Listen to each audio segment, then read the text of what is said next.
Muy buenas y bienvenidos a la segunda píldora de la segunda semana de la Academy. Y en esta píldora vamos a ver cómo analizar y cómo leer de forma sencilla las cuentas anuales de una empresa.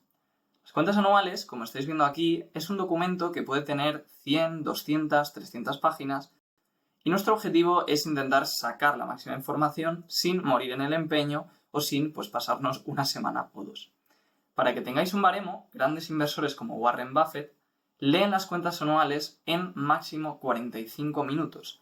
Así que lo que vamos a intentar en esta píldora es entender qué son las cosas que tenemos que buscar y a dónde tenemos que ir para dedicar el menor tiempo posible. ¿De acuerdo? Lo primero que hay que entender para saber qué es lo que vamos a hacer es qué son las cuentas anuales. Las cuentas anuales son un documento que las empresas están obligadas a presentar de forma anual y las trimestrales de forma trimestral para informar a los inversores de cómo ha ido el negocio en el último año o último trimestre. Esto se encuadra mucho más fácilmente y cobra más sentido si nos situamos, por ejemplo, hace 50 años, cuando no había Internet, y la única forma que tenía un inversor de saber qué había hecho la empresa, a lo mejor si era una empresa de otro país, era que una vez por trimestre le llegara una carta con este documento y ellos se lo leían y era un poco como si un conocido tuyo te estuviera contando qué es lo que ha pasado en la empresa en la que tú tienes una parte de la propiedad. Un ejemplo de esto es que, Warren Buffett, la forma en la que analizaba empresas y los inversores veteranos era simplemente leyendo las cuentas anuales, no investigando en Internet como lo hacemos nosotros.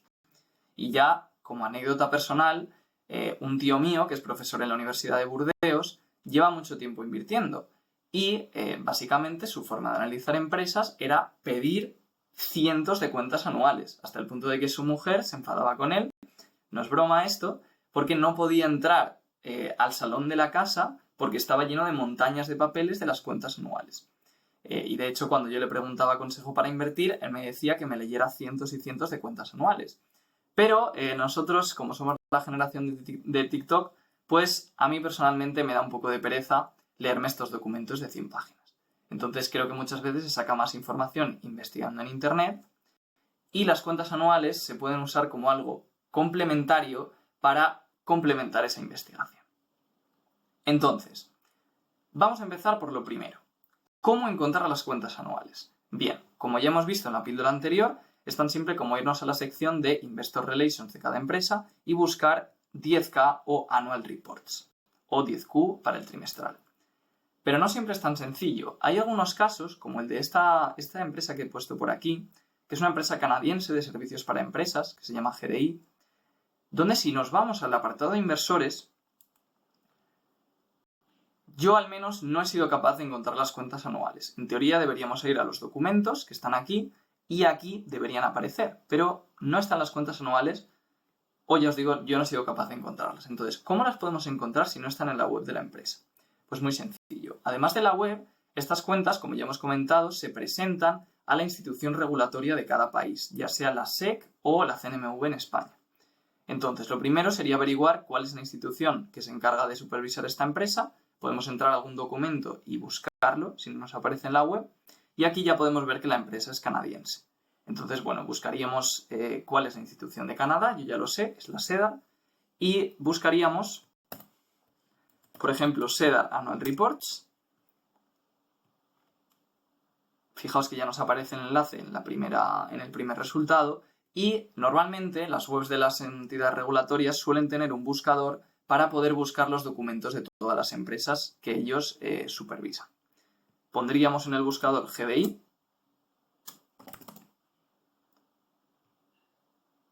Annual Reports, cambiaríamos la fecha, 2020, y nos aparece, como ya estáis viendo, el Annual Report en 2 idiomas, en inglés y en francés, del 2021, que en este caso correspondería al año 2020.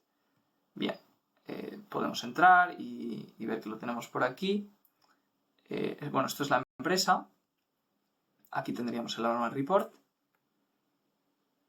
Y nada, como veis, aquí lo podemos consultar. Entonces, ¿cómo son los Annual Report? Y vamos ya a entrar en materia de cómo los tenemos que leer. Bien, los Annual Report pueden estar... Esto ya os digo que no es una información que sea fiable, completamente verídica, es simplemente las conclusiones que yo he sacado a través de leer muchos annual report.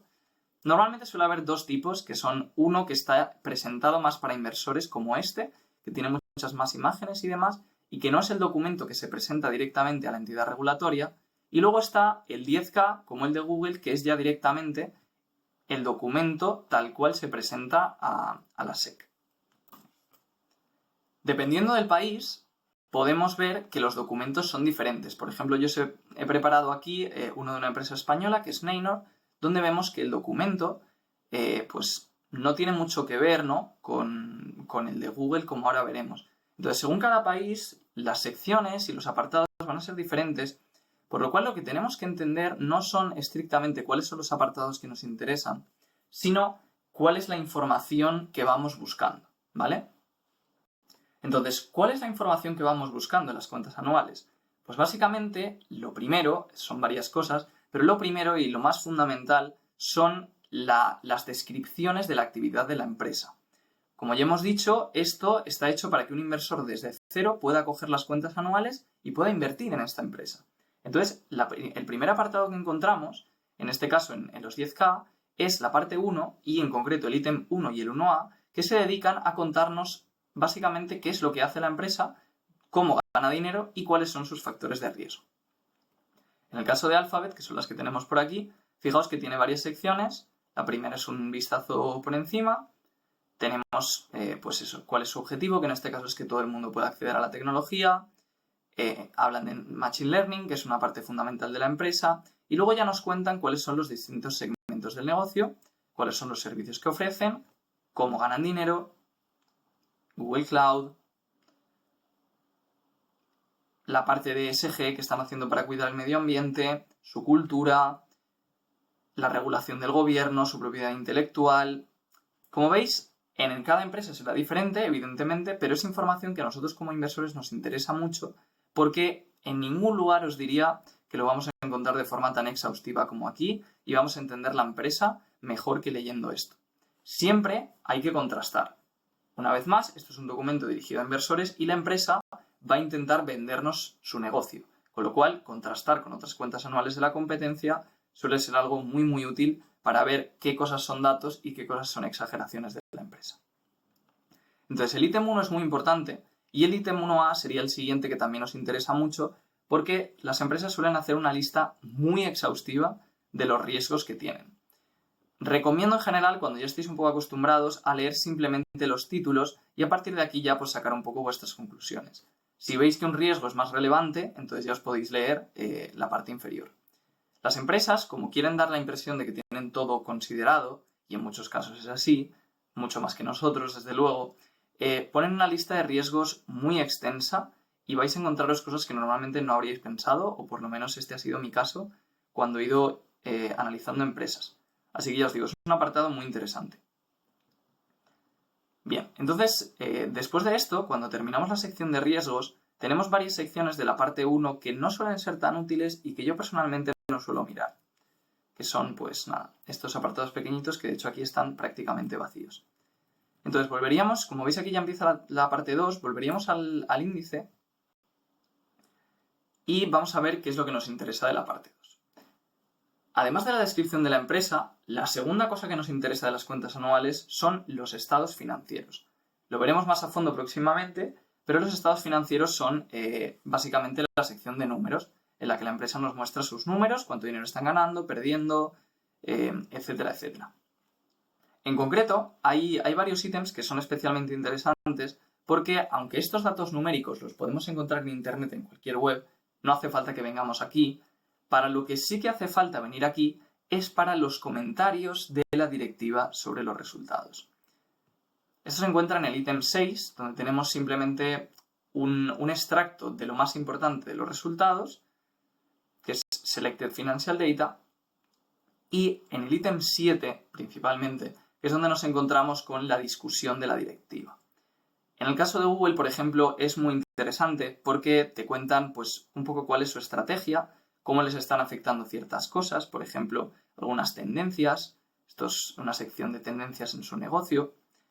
Y más adelante ya entran en números y entran en los segmentos de su negocio y te explican un poco, pues, por qué se ha dado el incremento, ¿no? Por ejemplo, en este caso podemos ver que dicen que los ingresos han aumentado especialmente por la parte de Google Services y te dicen respectivamente los ingresos de cada zona geográfica en la que operan. Esto ya os digo que depende mucho de la empresa, pero hay empresas en las que es muy útil porque desglosan mucho sus ingresos, sus costes y demás, y te explican muy bien qué es lo que más ha crecido, qué es lo que no. El caso de Google es un ejemplo muy bueno porque sí que te da mucha información. Y vemos también cómo pues, mencionan sus segmentos del negocio. Vemos que Google Services pues, está formado por búsqueda, por YouTube. Ya os digo que aquí, si os interesa, ya podéis investigar más a fondo. Entonces, esta sección es muy interesante y además de lo que ya hemos comentado, también la empresa muchas veces aporta métricas que no son obligatorias, pero que a nosotros como inversores nos sirven. En el caso de Google, como es una empresa publicitaria, es muy interesante conocer cuánto se está pagando el clic en un anuncio en Google y también cuántos clics ha habido, ¿no? Entonces te reportan estas dos métricas por separado y tanto en este año como en el año anterior y te las explican. Esta es información que vais a encontrar solamente aquí y por eso es importante revisar las cuentas anuales de las empresas cuando invertimos. Cuando terminamos con esto, la siguiente sección ya es, voy a ir al índice. La siguiente sección es, algunos disclosures que se llaman, no es especialmente importante. El ítem 8 son los financial statements, que son los estados financieros. Cuando hacemos clic aquí tenemos un subíndice donde nos aparecen más subapartados con los distintos estados financieros que veremos más a fondo en próximas píldoras. Entonces, en lo que nos vamos a centrar ahora es en el último apartado, que son las notas de los estados financieros. Estas notas equivalen, por ejemplo, a lo que en castellano en la contabilidad, para los que seáis de ADE, se llama la memoria. Básicamente, aquí Google analiza las distintas políticas contables que utilizan y te cuentan cómo reconocen sus ingresos, sus ingresos de anuncios, de dónde vienen estos ingresos, una serie de comentarios y más adelante, cuando terminamos con las políticas contables, podemos ver cómo van punto por punto haciendo un desglose de estos resultados y comentando más a fondo de dónde viene cada cosa. En el caso de Google, como han comentado tanto en el apartado anterior, estos dos apartados a veces se superponen un poco, aquí se centran más en el desglose de su deuda, que esto está en todas las cuentas anuales, os diría, por lo menos que he visto yo, y es muy importante cuando analizamos empresas con mucha deuda, porque podemos ver cuál es la madurez de su deuda, qué tipo de deuda tienen, porque suele haber varios tipos, en fin, mucha información. Entonces, según la empresa que estemos analizando, nos interesará más un apartado u otro y buscaremos ese apartado para ver qué es lo que nos está explicando la empresa. Por ejemplo, en empresas que tengan mucho inventario, que vendan muchos productos, normalmente la sección del inventario suele ser muy importante y en las notas podemos encontrar comentarios más a fondo de la directiva en la que nos cuentan la gestión de su inventario. Bien, y parece que llevamos muy poco tiempo, ¿verdad? Pues ya estaría el análisis fundamental de unas cuentas anuales. Ahora sería simplemente hacer el trabajo de leer estos apartados y encontrar y sintetizar la información que más nos interesa. Después de esta sección, vamos a ir una vez más al índice, ya encontraríamos otra información, ¿vale? Que serían a partir del ítem 9 y la parte 2, que generalmente no suele ser tan interesante a menos que tengamos un interés especial en algo en concreto. Esto es un poco la parte complementaria al final, pero que a nosotros como inversores no nos interesa tanto. Y hay una sección que también es de Executive Compensation, del dinero que ganan los directivos, pero como vimos en la píldora anterior, esta sección suele estar vacía en las cuentas anuales y suele estar llena en el income, en el proxy statement, ¿vale? Lo podemos ver aquí, por ejemplo, Executive Compensation, y fijaos que no hay casi información porque se encuentra en el proxy statement.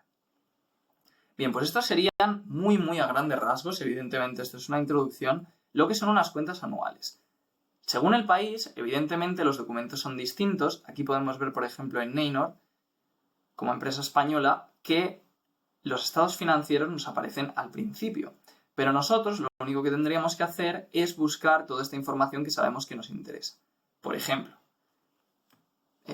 podemos hacer control F para buscar, podemos ir avanzando así y mirar cómo lo ponen. Ya os digo, al final es hacer un poco una búsqueda. También, como la mayoría de empresas que solemos estudiar son americanas, pues es muy sencillo porque tienen el índice, pero en el resto de empresas es simplemente ir buscando y cuando ya conoces la estructura, pues ya es muy fácil. Así que nada, eso es todo. Espero, como siempre, que os haya sido de utilidad y recordar que nosotros no somos profesionales ni de la docencia ni de las finanzas, así que todo lo comentado en este vídeo son unas opiniones personales que esperamos que os sirvan de ayuda para aprender, pero que siempre deben ir acompañadas de vuestro análisis, vuestro juicio y de comprender que esto no son ni recomendaciones de venta ni de compra de ninguna acción. Así que esto sería todo.